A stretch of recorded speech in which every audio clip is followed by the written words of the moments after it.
दोस्तों इस वीडियो में हम बात करेंगे इस टाइम WWE के top superstar undisputed universal champion Roman Reigns के बारे में। कब रोमन रेंस ने WWE में कदम रखा, WWE से पहले रोमन रेंस क्या करते थे, इनकी बायोग्राफी, लाइफ स्टोरी और नेट वर्थ के बारे में भी मैं आज इस वीडियो में आपको बताने वाला हूं। तो अगर आप भी मेरी तरह ट्राइबल चीफ के बड़े वाले फैन हो तो इस वीडियो को लास्ट तक जरूर देखना। तो चलिए बिना टाइम वेस्ट किए वीडियो शुरू करते हैं। तो रोमन रेंस, जिनका रियल नेम ली थी जोसेफ जो अनोवा है, इनका जन्म 25 मई 1985 को हुआ था। रोमन रेंस के फादर का नाम है सीका अनोवा। सीका भी WWE के टॉप सुपरस्टार रह चुके हैं और 2007 में सीका हॉल ऑफ फेमर में भी इंडक्ट हुए थे। एंड क्योंकि रोमन रेंस को बचपन से ही फुटबॉल खेलने का शौक था तो कॉलेज लाइफ से ही उन्होंने फुटबॉल खेलना शुरू कर दिया था। और कॉलेज से ग्रेजुएशन होने के बाद रोमन रेंस ने NFL मिनीसोटा विकिंग्स के साथ फुटबॉल खेलना शुरू किया और एक बहुत बड़े अरसे के बाद 2007 में रोमन रेंस को टीम से रिलीज किया गया। उसके बाद रोमन रेंस ने डिसाइड किया कि वो WWE में अपना कदम रखेंगे, क्योंकि जैसे कि मैंने आपको बताया कि सीका WWE के सुपरस्टार रह चुके हैं। तो रोमन रेंस भी यही चाहते थे कि वो अपने फैमिली के नक्शे कदम पर चलते जाएं। एंड 2008 में रोमन रेंस ने फ्लोरिडा चैंपियनशिप रेसलिंग में ट्रेनिंग लेना शुरू कर दी। अब अगर आपको FCW के बारे में नहीं पता तो मैं आपको बता दूं कि जिस तरह अब NXT पेपर व्यू होता है, जो भी टॉप सुपरस्टार होते हैं जो कि मंडे नाइट रो के एपिसोड में, स्मैकडाउन के एपिसोड में आते हैं, उनको पहले ट्रेन किया जाता है NXT शो में। उसके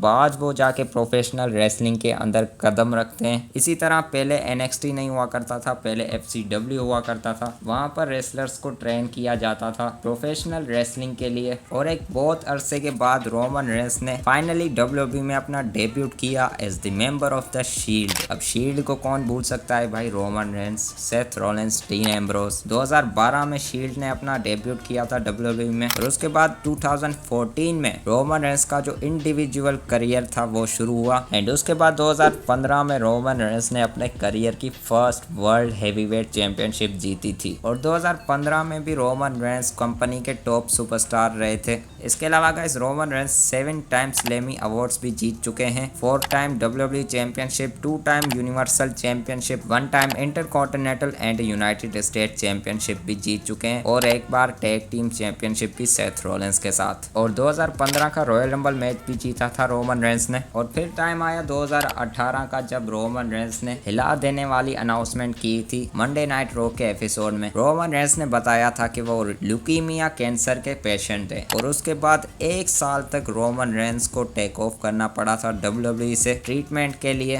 आई थिंक रोमन रेंस का सबसे इमोशनल मूवमेंट वही था 2018 का। फिर 2019 में रोमन रेंस ने अपना रिटर्न किया WWE में और उसके बाद फिर से रोमन रेंस एक कंपनी के बिगेस्ट सुपरस्टार बन चुके थे। और अगर मैं ये कहूँ तो गलत नहीं होगा कि इस अनाउंसमेंट के बाद फैंस के दिल में जो रिस्पेक्ट थी रोमन रेंस के लिए वो और भी ज्यादा बढ़ गई थी। अब ये तो रही सारी WWE की स्टोरी जो कि रोमन रेंस की थी, लेकिन अगर ट्राइबल चीफ की फैमिली के बारे में बात करें, 2014 में गेलिना बेकर के साथ रोमन रेंस ने शादी की थी और अब तक रोमन रेंस के 4 बेटे और एक बेटी भी है। एंड लास्ट में tribal chief undisputed universal champion Roman Reigns की नेट वर्थ के बारे में बात करते हैं। तो डिफरेंट सोर्स ऑफ रिपोर्ट्स के अकॉर्डिंग रोमन रेंस की नेटवर्थ है $20 मिलियन और रोमन रेंस रहते हैं टेम्पा फ्लोरिडा USA में। तो ये सारी लाइफ स्टोरी और बायोग्राफी थी मेरे और आपके दिल जीतने वाले WWE superstar tribal chief undisputed champion. भाई साहब लगातार 3 रेसलमेनिया में रोमन रेंस ने अपने टाइटल को रिटेन किया है। तो हाँ यार, यही थी सारी चीज़ें जो कि मैंने आपको बता दी। बाकी मैं मिलता हूँ आपसे नेक्स्ट वीडियो में, तब तक के लिए बाय बाय।